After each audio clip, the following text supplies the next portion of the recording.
a very proactive measure by regulator and also in this case by exchanges. In last couple of days, the regulator and both the exchanges in a sense are trying to really preempt and ensure that there is no systemic risk into the market, given that we've seen a deep swell and a very big I won't use the word froth, but a massive participation in the options market. In order to address regulatory issues and protect small investors from risk in index options, which in a sense has become very large in the last couple of years, especially after COVID, ET now has learned that SEBI has appointed an expert group on exchange traded derivatives. And it has started discussions on multiple proposals, which includes increasing margin or lot size. My colleague Ankur Mishra joins in with the details. Yes, market regulator is definitely in action for checking and taking a balanced view in FNO.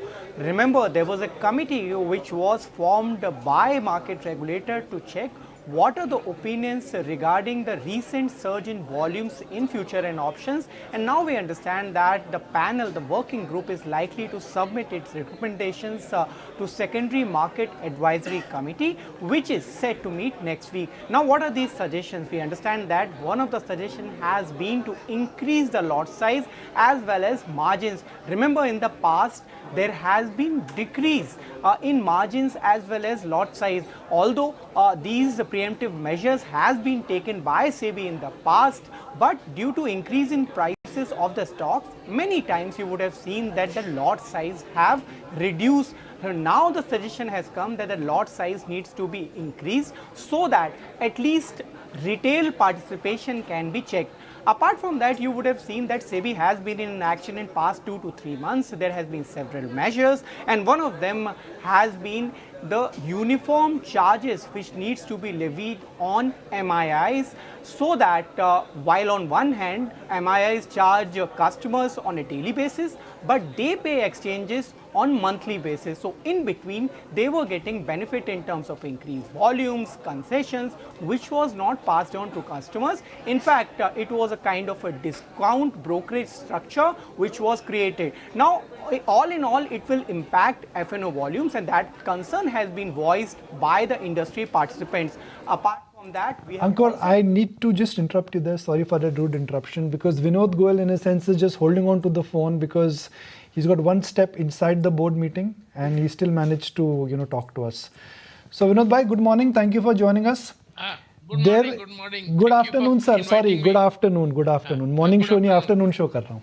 Okay. Thank you for inviting me for this interaction. Okay. Vinod bhai, there is a ramp increased in options activity. Everybody is looking to everybody for solution. Exchanges are saying SEBI should do something, SEBI is saying exchanges should do something, and me is saying we cannot do anything. What is the best way out to protect the interest of a small investor stroke trader here? Because history has taught us that too much of speculation in the options market has always had a bad ending. Yeah, but the term small is very vague, or it is loosely used as retail investor. Now, nowhere it is defined. If we take it as a corollary that it is opposite of the HNI. So if we take the IPO criteria, up to 5 lakh application is treated as retail. Similarly, for buyback, the quota reserved for the retail is those who are holding shares up to rupees 2 lakh on the at the rate on the record date. So otherwise, you see, retail in the common parlance is the persons who are trading in options on the last day, actually the expiry day. The concern is more arising from the heightened activity in the last 1 or half hour of the expiry day because of the this vast revenue potential, which may be lost to others as well as it may be gained to others. As you know, if for every trade there is a counterparty. So in share market, there is a chance of losing money, there is a chance of gaining money, and every time NSE has a tagline, सोच कर समझ कर निवेश कर. SEBI has a statutory warning. The stock investment in stock market are subject to markets. Mutual funds are also telling investment in mutual fund are subject to market risk, and now this 90%. So after that, if somebody takes an informed decision, it is up to him. But what for I was scheduled to talk to you is to the terms of the this new circular, which is issued by the NSE clearing on 8th July, whereby the 1000 plus shares have been taken out from the approved list to be available for as a collateral to the clearing corporation or the professional clearing member. I think this may be a fallout of that, because the so-called traders or the retailers, they were putting collateral with the broker, who in turn sent Fair it to point. the. Fair point. I will also encourage Deepak Shenoy to join in the discussion. I'm coming back to you, Mr. Goyal.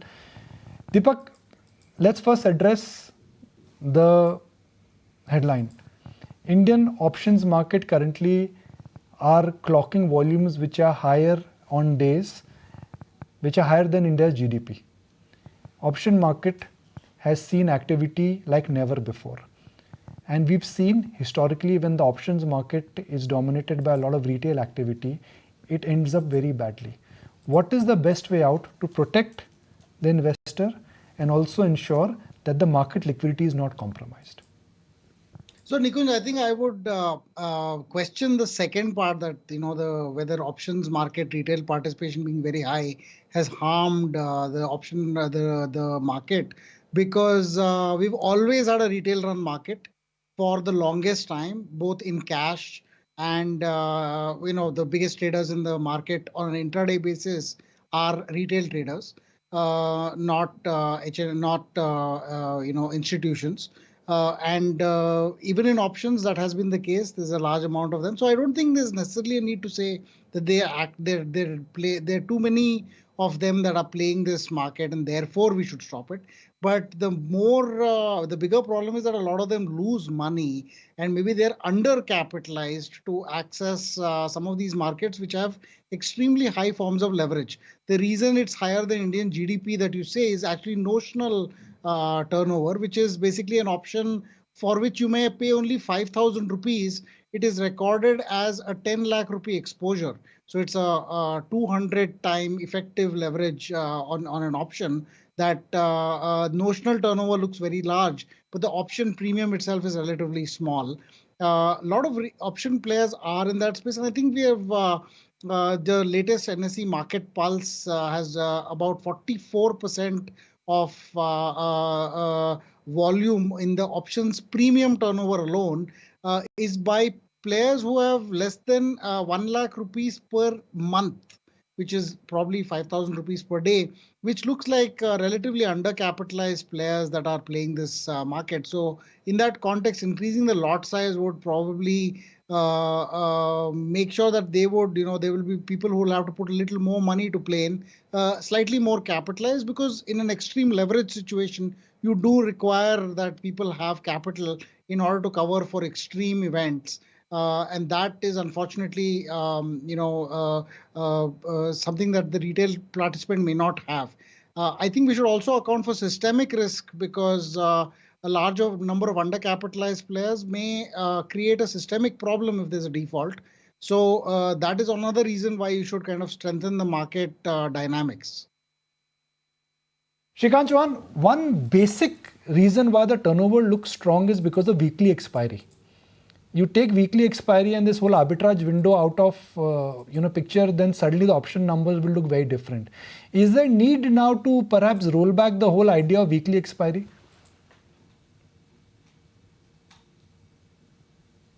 Yeah, good afternoon, Nikunj.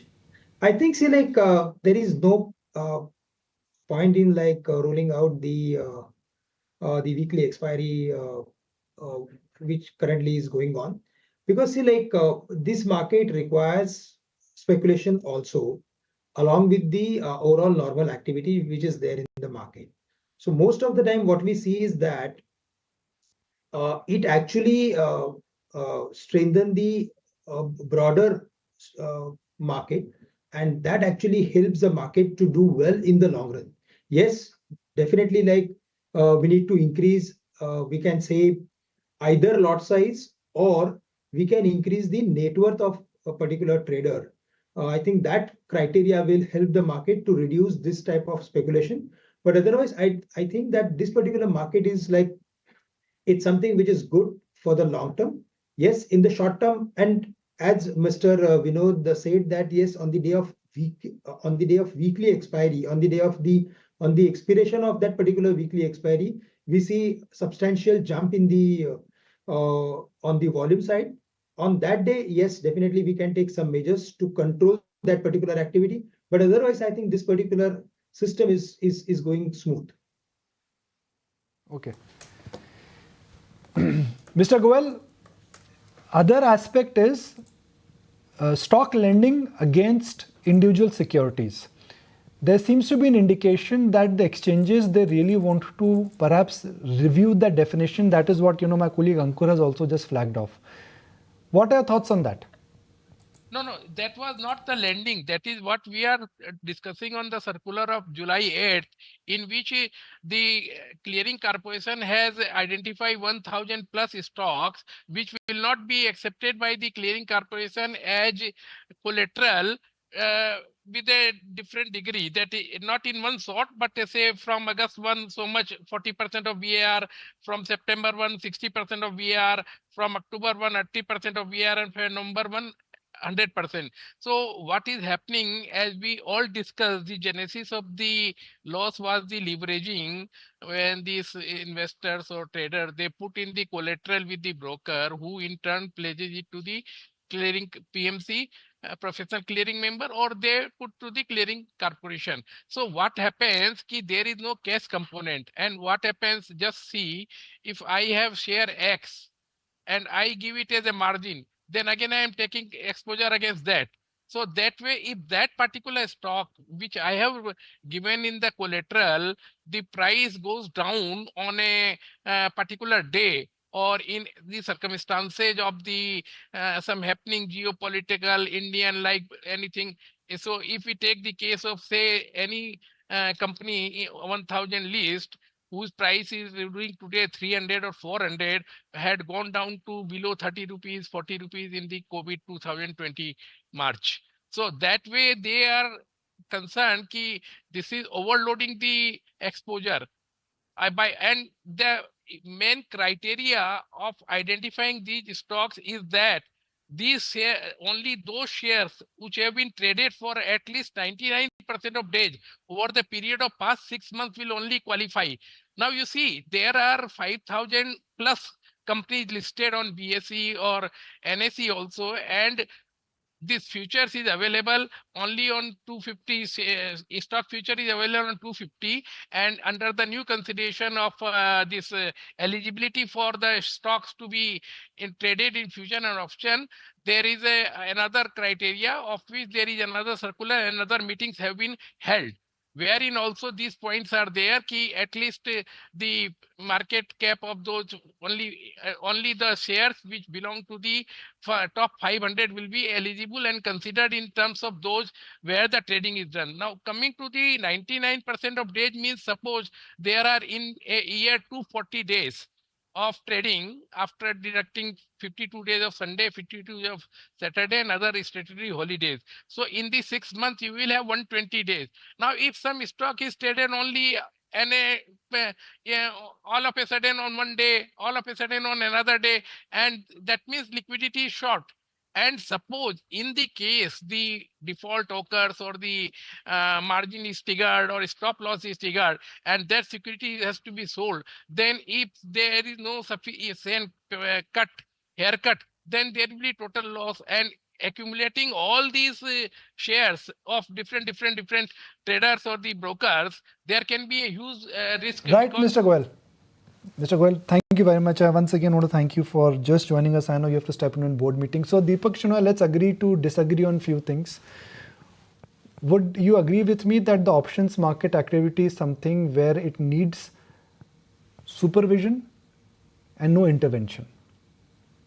Yes, I think we need to increase regulatory oversight, create a mechanism that the systemic risk is addressed, allow for such high leveraged traders to either bring in more capital to the table, either by a margin increase or by an increase in lot size.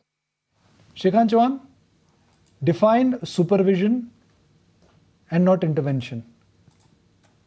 Yeah, I also agree with you that yes, we need supervision. We need like to increase this particular in terms of like increasing margin or increasing lot size or introducing some more measures, but there is no point in discontinuing this weekly expiry schedule. Well, Mr. Goyal, Shrikant, Deepak Shenoy, thank you very much. I mean, what we're just trying to bring is some facts on the table that there is a huge surge in the F&O activity. Depending on the cut you look at, the volumes may look slightly different. But when markets are going through this extraordinary period of advantage of liquidity surge, money moving back from other asset classes to equity, digital platform, ease of trading, convenience, then automatically you will definitely see a surge in the options market. The red flag here is that options market historically has told us that 8 out of 10 trades or 9 out of 10 trades, at least when done by retail investors or by small ticket traders, they've not resulted in good profits. So what the exchanges are pretty much trying to do and the regulator is trying to say is the obvious, which is that understand your risk. Don't get carried away because of momentum.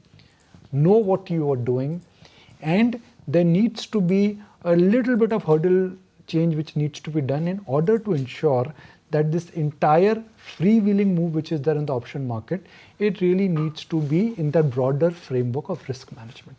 That I think is what we just want to bring out in the scope of this entire discussion. Let's take a break, half an hour of market still left. If you like this video, then like, share and subscribe to ET Now.